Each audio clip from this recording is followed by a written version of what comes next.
So, hello. Thank you for coming to my talk. I'm Paul Bissix. I work with MassChallenge. It's based in Boston. It's a startup accelerator. And I've worked with them for a little over 3 years. And I'll say more about my team and what we do. I look forward to Nerd Summit every year because I love the fact that this event happens. I love that it's growing. I love that it's able to pivot on a dime when we have a pandemic that forces us into virtual mode. And I love sharing stories from my work and trying to help people out with what they're working on. So I hope this will be useful to other folks.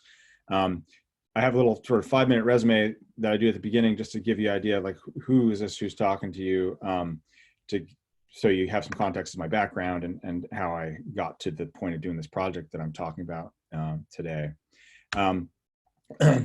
I was long ago, I was a freelancer. I was transitioning from my first post-college career that was in print design and was moving into web work. And that had really been blowing up in the mid to late 90s. And I was already a computer nerd and programmer. So that seemed like a natural transition for me. After doing a certain amount of web design, I kind of realized that there were parts that really benefit from automation. So I saw what was happening. CGI and Perl and MySQL and all that stuff were making a big dent in what people did with the web, and I sort of got on that train.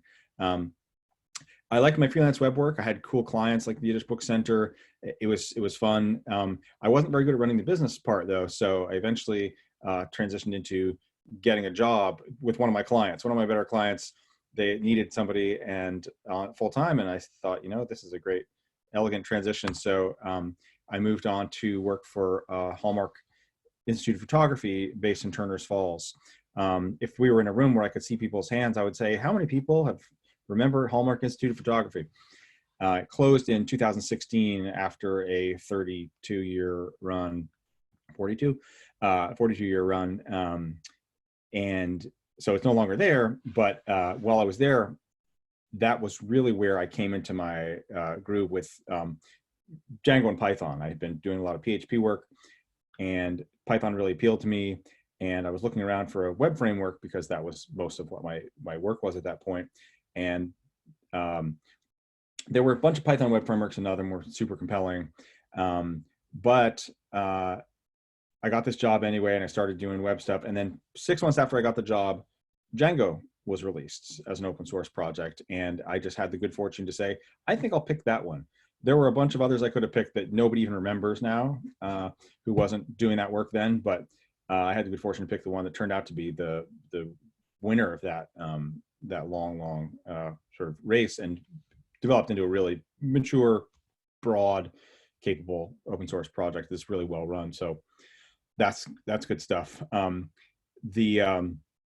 And everything the school needed, I got to, because I was the director of software development, I got to choose what the platforms were. And so we did a lot of web app stuff, including I built a whole attendance system with kiosks. There were iMacs with barcode scanners attached, which was actually driving a Django application that was running in the back room. So I learned a ton there. And the school's closed, but one of the big systems I made there is open source now. So you can go on GitHub and pull it down and start your own school, as long as you can run Django 0.97/3 or whatever it is that it was built on top of. Back in that period too, I was becoming very active in the Django community, and I created a pastebin because pastebin.com had been fallen over, and we were using it a lot in the Django IRC channel. And that eventually became officially incorporated into the framework itself. So if you get a error page in Django and it says post this traceback on a public website, you hit that button, it's posted to my site. So it's a kind of funny little responsibility that I've got that stems from my early involvement, is that I've got this pastebin that is the official destination of those traceback posts. And so that the grab on the left-hand side is what those look like. They're captured typical, what the environment is, what the versions are, and so forth. You're welcome to use the pastebin for anything you like. So I also co-wrote a book on Django in that time. I was approached by someone who I knew from, we were both big active helpers of, we were big active helpers of new users to Django, and so he knew who I was. I knew who he was. He said, "Hey, listen, I got brought into this book project. We need one more person." So I joined up. The big screenshot is our book cover. The other two are covers of things related, or images related to the other authors' sort of fields of expertise. Fabric is an automation tool for Python that Jeff Forcier, who's one of my co-authors, is the maintainer of, and Wes Chun, who's my other co-author, wrote the core Python book. Is this gigantic 800-page book that's their big Prentice Hall's big gorilla of Python, sort of intro to Python and beyond. So that was a super fun thing to get involved with. After a Hallmark, Hallmark started hitting hard times and laying people off, and I moved on to work for a startup for a while, which was fun and educational. The startup folded, and I moved on to a job. I sort of went from opposite ends of the spectrum. I was a startup with 10 people that ran out of money and had to shut down, and I went to work for a $1.5 billion media corporation called Cox Media Group. They don't have much of a footprint here. They own a TV station in Boston. They're mostly their own properties elsewhere, as you can see from the map there. But we were building a web publishing system that drove the websites for all of their properties. So about 80 or 90 TV, radio, and newspaper websites that were sharing content and had to have all their features, like the last song played on the radio stations, or school closings, and then the usual news and sort of content stuff. So learned a ton there. Great team, big team, and a well-run software shop that really sort of turned me into a proper software engineer. So that job also ties in a way to the talk today, that this was my introduction to working on a project with basically legacy apps running on outdated software. When I joined that project, the platform ran on Django version 1.3, which had just come out a couple months before I joined. So it was literally the most current version of Django. It wasn't a long-term service version. So a year later, it was out of primary support. And 2 years later, it was out of all support, no security patches and so forth. And we kept using it for 3 more years after that. And it probably was never upgraded because they moved on to something else after I left. So that taught me something about keeping something going that's no longer supported upstream, and the pain therein. And so it motivated me to be more aggressive in upgrading stuff in my current gig. My next gig after the media group, they were, like I said, transitioned out of doing software so much. So when I got a call from a contact who was looking for some help, we talked, and I said yes. Working for Lionbridge, which is the largest translation services company in the world, and basically our app was a huge API that their customers could use to request human translation of documents. So you have a corporate content management system, and you can allow your users to say, okay, I need this PowerPoint translation in Turkish and French and Spanish by Thursday, and that gets piped through our API, and the content gets routed, and they get billed and so forth. And so this was something Airbnb and a number of pretty big clients use this as part of their usual workflow. So that was fun. And it was built on Django REST framework, which has become the sort of dominant REST system for people to use when they're building REST APIs in Django, and that's still in use in the project I work on today. So that paid off as well. All right, my long-winded bio and resume here has now arrived at my current gig, which is MassChallenge, based in Boston. It's a global organization. The headquarters in Boston, and the biggest accelerator program is in Boston. But you can see from the screen grab on the left there, we have programs all over the place. There's permanent ones in Boston, Texas, Rhode Island, Switzerland, and Jerusalem, but there are also short-term ones we call bridge programs that run for a couple weeks, either for a special purpose or for markets where let's say that the government or some other entity is checking it out to see, would it make sense for us to have a permanent accelerator here? And so we run one in Ireland and Poland and various places to see if it pays off for the clients there, who are usually governments or economic development organizations. That screenshot of all those heads is the global team, who are mostly based in Boston. Engineering is half remote and half based in Boston, and so I go in once every couple of weeks, but I'm mostly out here in beautiful Western Mass.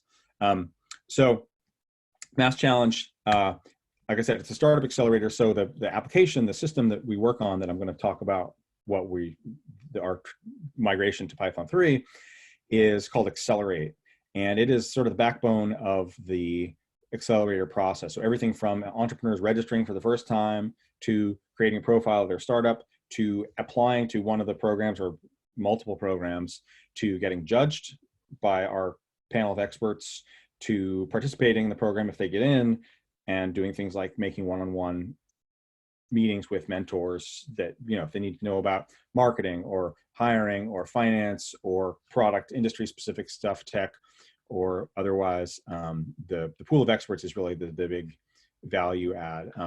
I took a little note on the what kind of things you fill out in the application. I mention this only because when I'm at Nerd Summit, I always run into people who are startup folks, and I've met a couple people who have applied to MassChallenge.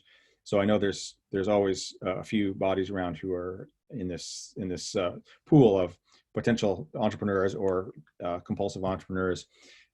So I looked at what the application actually asks for. It wants to know about overall impact of your business, customer needs, how you're going to get the customers, what the industry is like, who the competitors are, what your business model is, how your financials are, what are the regulatory advantages or barriers you're facing, who's your founding team, who are your advisors, who are your investors. So I find all that sounding pretty intimidating. I'm glad to just support the people who have the daring and energy to do that, because it's great. And as a perk, working at MassChallenge, it's pretty selective. So only 10% of the applicants get in, which means any random startup who's in the program who I talk to has some amazing story.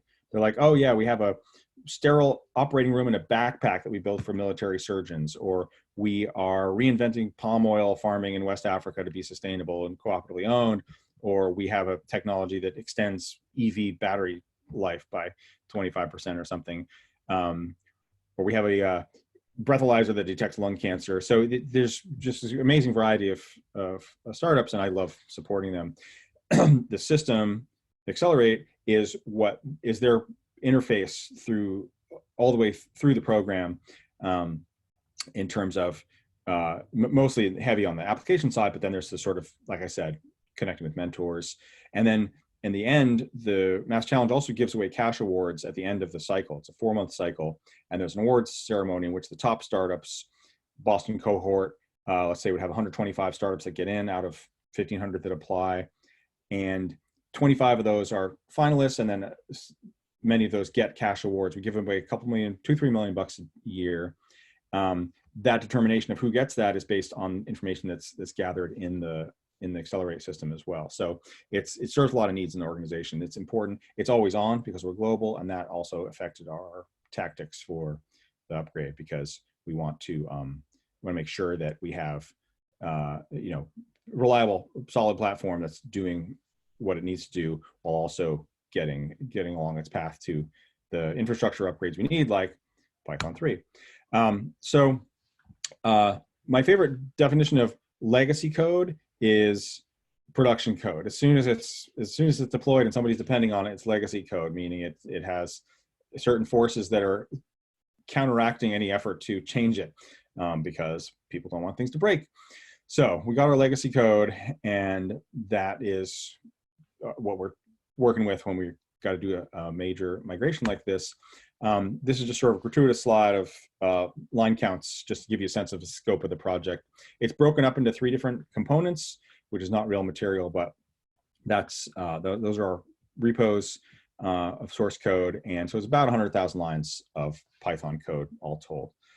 So not the biggest thing I've ever worked on, but it's very substantial, and it's a lot of history.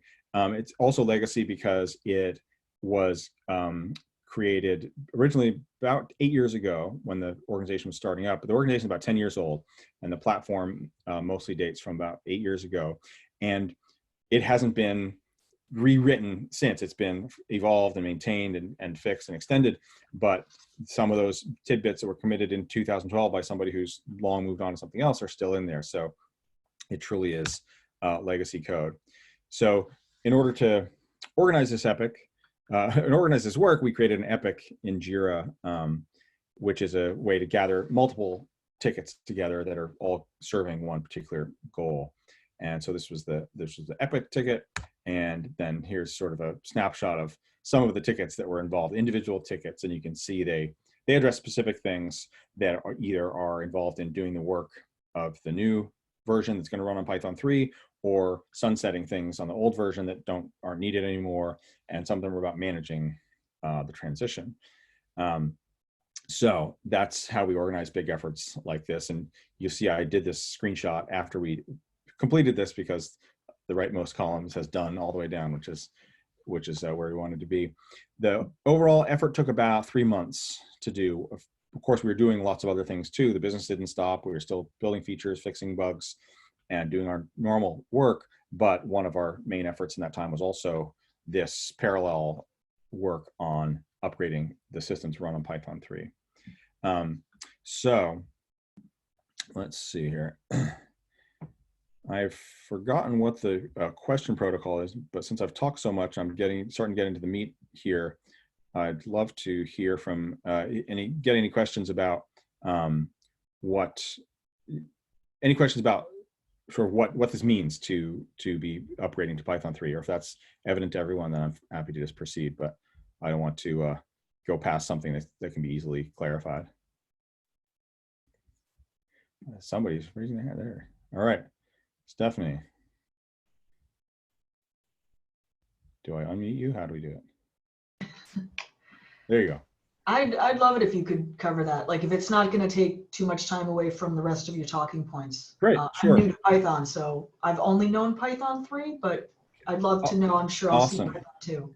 That's great. Thank you so much for asking that question, and congratulations on only having had to deal with Python 3. That's a wonderful state to be in.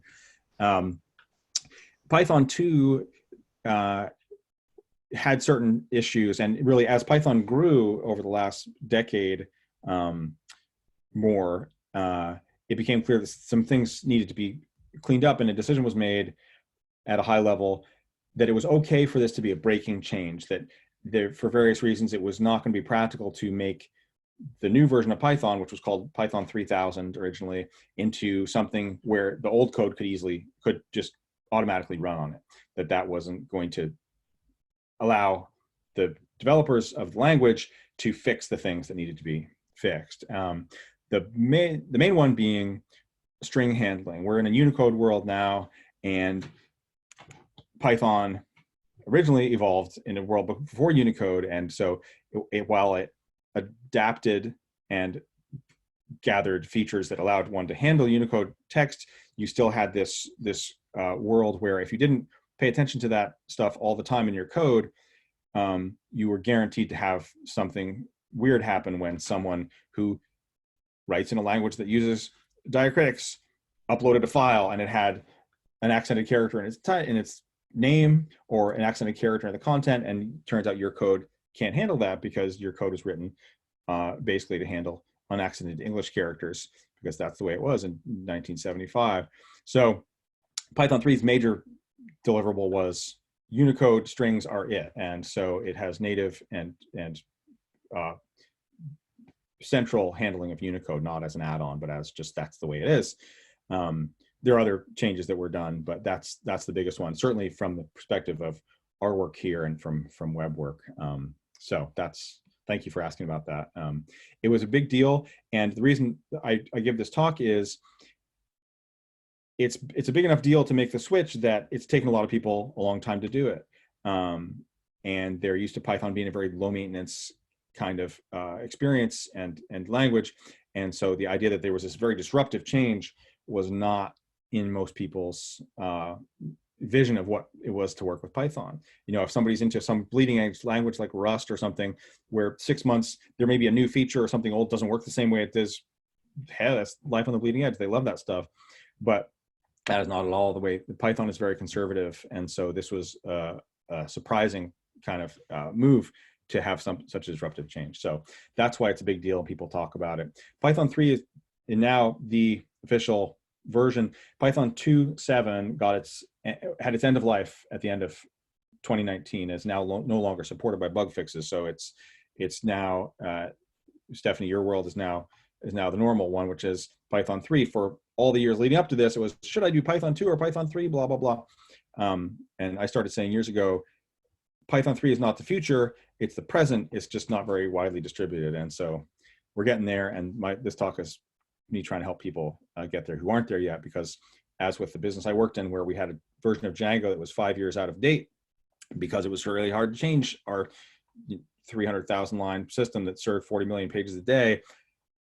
There's lots of people like that out there. And so I just want to help make it seem possible to people. So thank you for asking that question. So the sort of TLDR of how you do this for me comes down to this one module called Futurize, or Python Future.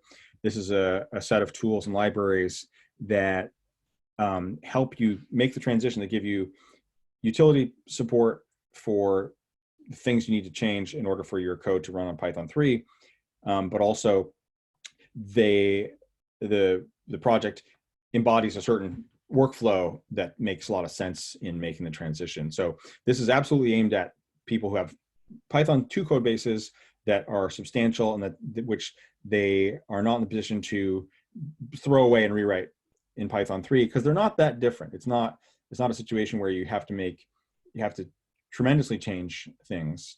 It's definitely worth the right decision in almost all cases is going to be to upgrade the existing code base rather than rewrite it, unless it's a mess. But it's still a lot of work and deserves some careful management. So one of the things I liked about Futurize is it brought this pretty clear path of like, here's how you're going to get from point A to point B, being like Python 2 to Python 3. I'm going to expand my notes here. So the stage 1 is a very innocuous stage where you're doing things that are still valid Python 2 code, but not offensive to Python 3. So a famous one that doesn't really come into my changes at all, but that is people notice if they're playing with Python, is the print statement. In Python 2, you don't need parentheses around the arguments for print. In Python 3, you do. Seems like a very trivial thing, and it is. And so stage 1 of the Futurize tool will make that change in your code for you automatically.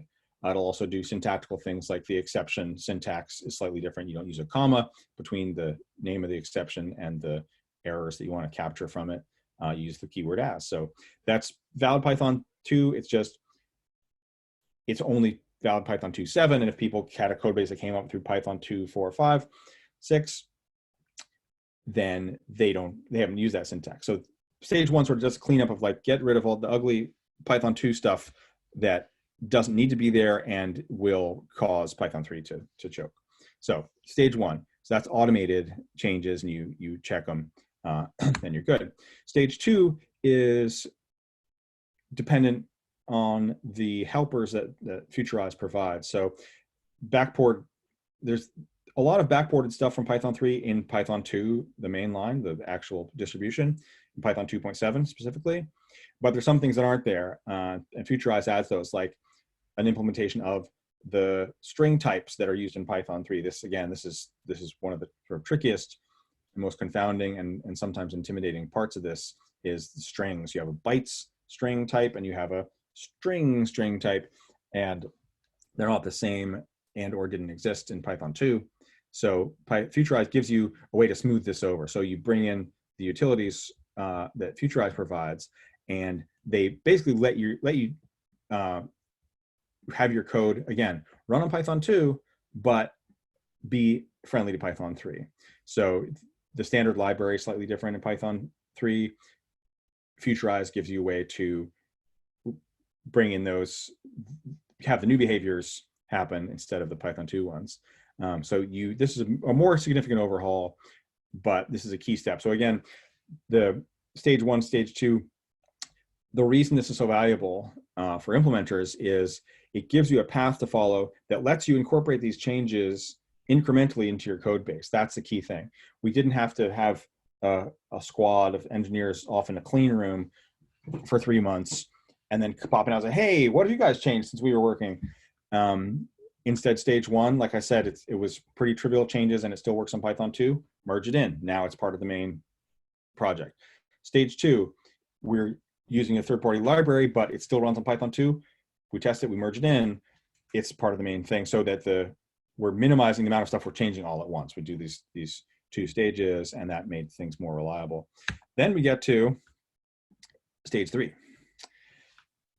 And I have a wry smile on this one because nothing they're saying is wrong here, but this is where all the real work is.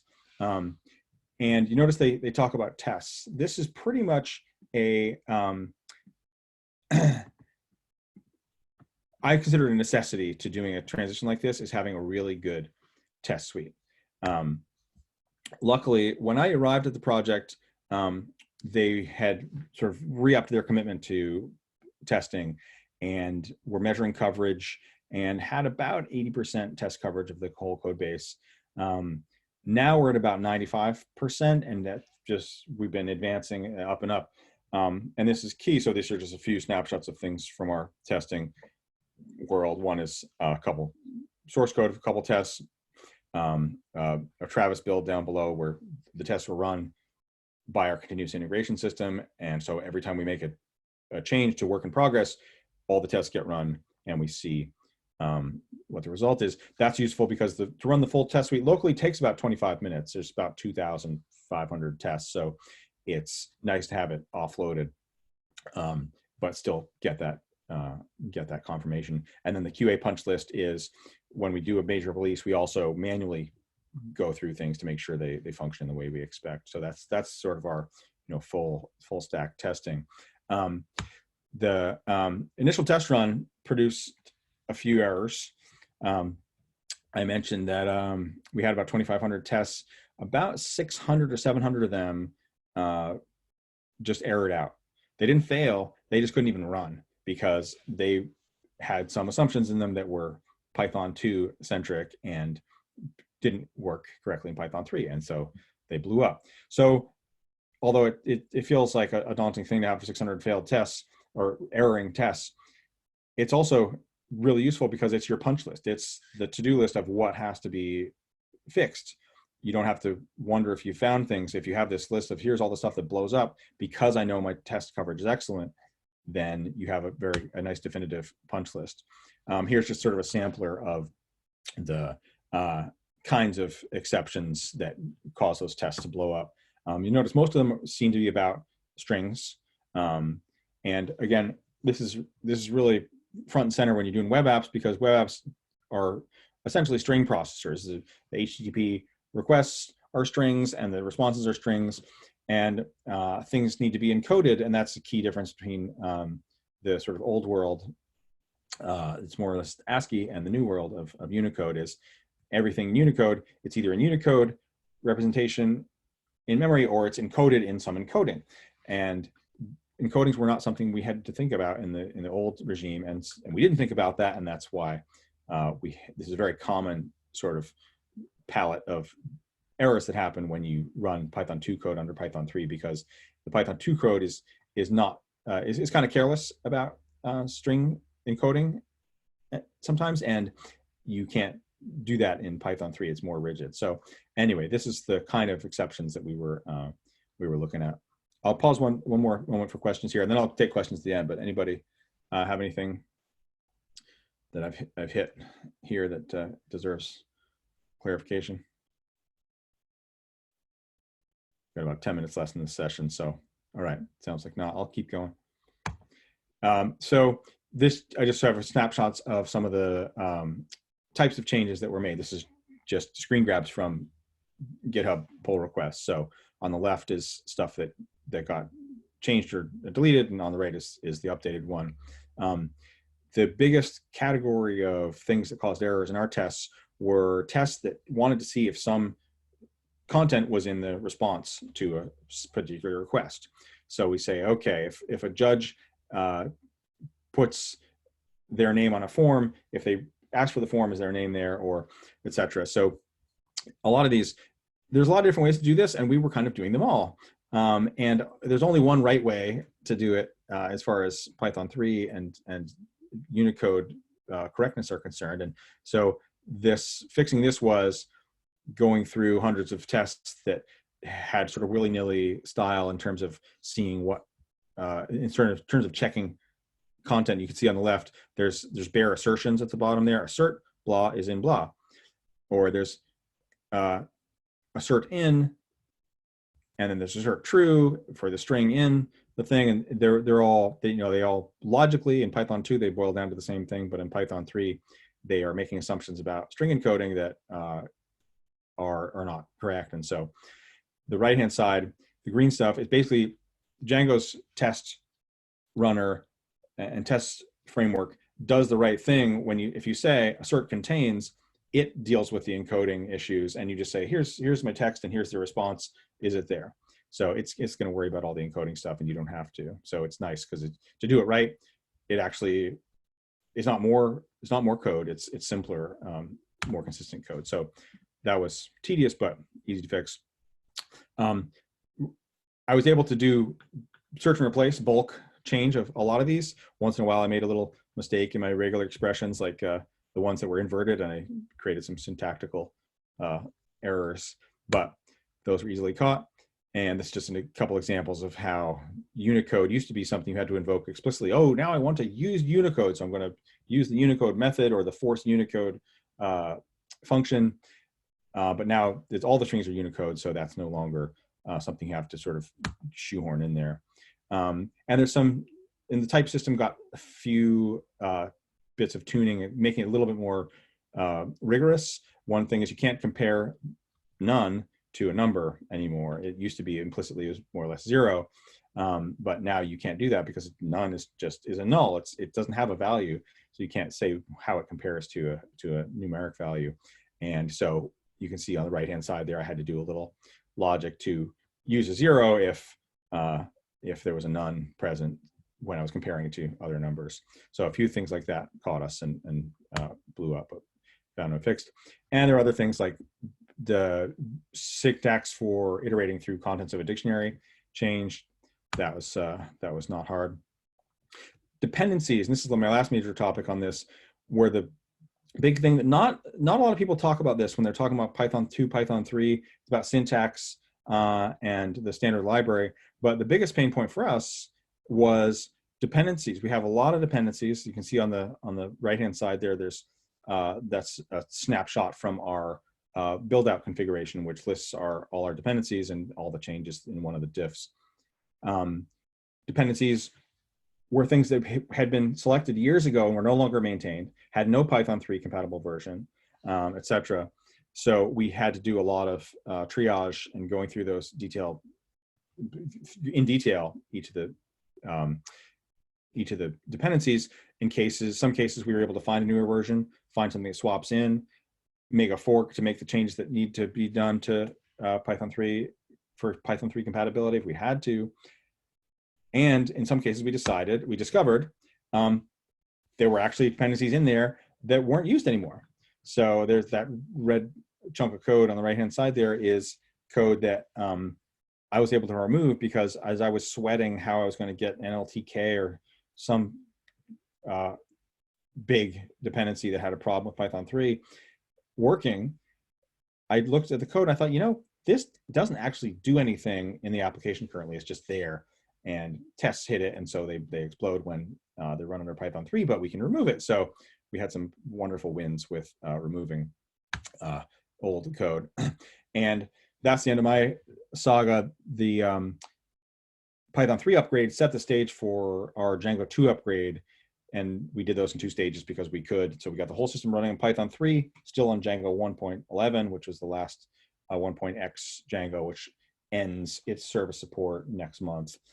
And so we sort of started all this about a year ago. So we would arrive at this point we are today, which is we're running on Django 2, we're running on Python 3. and we're not sweating the impending end of security patches for either of them, and we're able to focus on what we like to do, which is make features and fix bugs. So that is that's the story of our transition from Python 2 to Python 3. I'd love if there are any other questions. We've got a couple minutes left, and I think I may also have some Manning codes to give away at the end too. But first of all, any questions on any of that? I went through it kind of lightning pace, but I'm happy to expand or clarify or add in anything that somebody was curious about that I missed.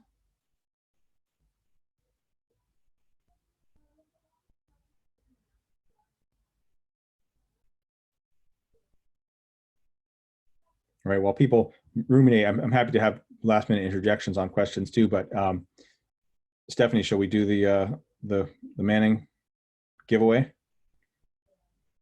Oh, local setup. Yeah, I'd be happy if you want to give it a go now, and if it seems like it's more than a quick answer, we can talk later.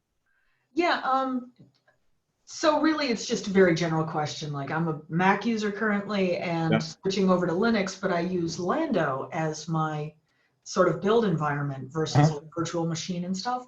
Okay. And while I've got it working, it's not optimized for Python. So, I'm sort of reading off script. Just as a curiosity, I'd love to know what you use for your local development. Yeah, our local development environment is Docker based. So we have a Docker Linux image that the system is running on locally that is mirroring what it runs on in the cloud. So for some things, we've had a simpler setup where it's just a virtual environment, which is fine too. The advantage of the Docker setup is you can have things like if you have dependencies that are binaries and not Python modules, things like I need Redis or I need MySQL or something, the Docker image can have that too. And then your container has all the stuff it needs and acts like a full system. It's not only the Python code in a virtual env. So short answer is Docker and virtual envs if for cases where a whole Docker container is more than you need, or that you haven't sort of built that out yet. Awesome, thank you. And do you have a preferred IDE? I kind of Great question. Yeah, I use Sublime Text 3 primarily. I'm also a big Emacs fan. I don't do much coding in Emacs. I mostly use it for my note taking because of org mode, which is an amazing piece of software. But Sublime Text, I was an old TextMate guy, and then I switched to Linux, and Sublime Text seemed like a great migration point because it was very, very much inspired by TextMate, but was cross-platform, ran on Windows and Linux and Mac, whereas TextMate was Mac only with some Windows clone. So I switched to that about 6 or 7 years ago, Sublime Text, and I've had a good run. I like the package manager setup. It's good. It's a good level of sort of extensibility and support, and it's things like the go to anywhere feature where you can find any file. I mean, I've got a big project with hundreds of files, and bang, I can go right to the one I want instantaneously. But it's mostly, most Python professionals that I've worked with are more text editor people than IDE people. And Sublime Text is basically a text editor, but it has some, with the packages, it has some IDE-like things you can extend with, get a Django package that does completion of things like model definition, et cetera. So that's been my pick. The breakdown among people I've worked with has typically been a lot of Sublime Text, a lot of Emacs, a lot of VI or Vim people, and once in a while PyCharm, which is reportedly is quite good, but which I haven't used in earnest. Awesome. Thanks for asking. Thank you. Yeah, I definitely +1 Sublime Text. I use it quite a bit, so thank you. Great. All right, 1 minute left. Any other questions? All right. Do we have time to do the Manning thing? Yeah, I actually have enough codes for everybody. So everybody who would like a copy of the Well-Grounded Python Developer from Manning, I have codes that you can go and get your free copy. And I think what I'll do is, if it's okay, I'll just, because they're all different, I can't just give one code out. Right. What I'll do is quickly, I'll just private message everybody and give them a code. Great. And then you can just go to Manning, and I'll drop the code in the regular chat. So Fantastic. that one's for Paul. Excellent. This Well, one. thank you, Stephanie. That's a fun bonus and a good thing to rub in the noses of people who didn't come to the talk. Missed out. It's like everybody who came got this free thing, but you didn't. So see you next year. Yeah. Great. Thank you for that. I know we got to get out of the room to get the next people do it. Thanks everybody for coming. I'm happy to entertain any questions by email or otherwise. I'm easy to find. I'm one of the only Paul Bissickses in the world. So look me up and send me a note if you want to know anything about this. Obviously, I'm happy to talk about it and share things like, code and whatnot too. So thanks for coming. Take care and happy Nerd Summit. Thank you. Awesome. Thank you so much.